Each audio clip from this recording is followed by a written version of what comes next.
Hai, welcome di program Wardah Tanya Dong. Kali ini kita akan menanyakan seputar patok tanah. Nah, kita colek kawanku dulu ya untuk bantu tanya ke warga. It's. Oke kawan, siap laksanakan.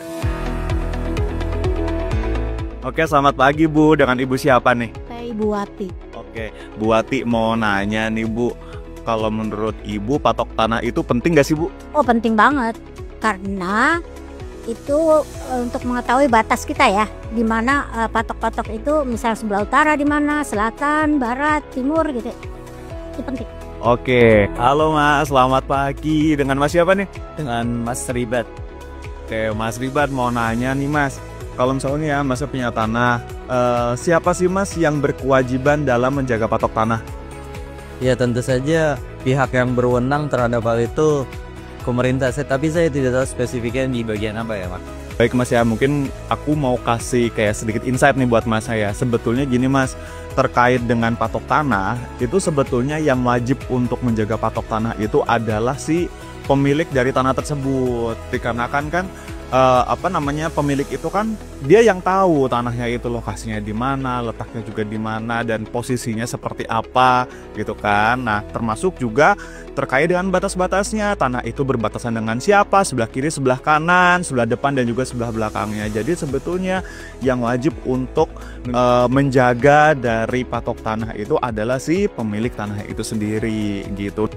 Menurut Masnya, kalau sudah ada patok tanahnya ini, perlu nggak sih Mas disertifikatkan, atau hanya patok tanah saja itu sudah cukup?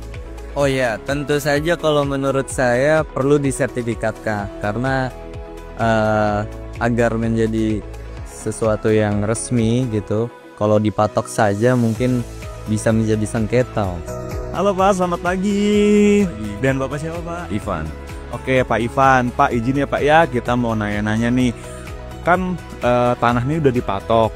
Nah, menurut Bapak patok itu apakah sudah cukup sebagai bukti kepemilikan atau harus disertifikatkan Pak?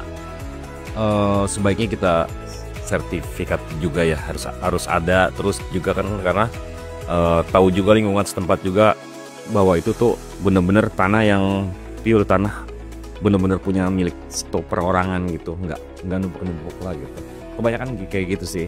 Oke Pak, jadi biar ini ya Pak ya. Jadi selain dipatok juga harus dipastikan, harus ditingkatkan legalitasnya ya Pak ya, dengan sertifikat. Ya betul kayak gitu. Oke, nah Pak, mungkin juga sebagai insight Bapak juga ya, insight juga nih bagi yang nonton, kalau patok tanah itu tidak cukup sebagai sebuah bukti kepemilikan, bahwa bukti kepemilikan yang sah dan juga diakui adalah sertifikat. Oke, cukup dulu, kembali lagi ke kawan aku yang ada di kantor. Oke, makasih kawan. Kita pantun dulu deh. Belajar bikin kopi sampai mahir, biar bisa bikin kopi bentuk doi. Sekian, terima kasih. Sampai jumpa lagi.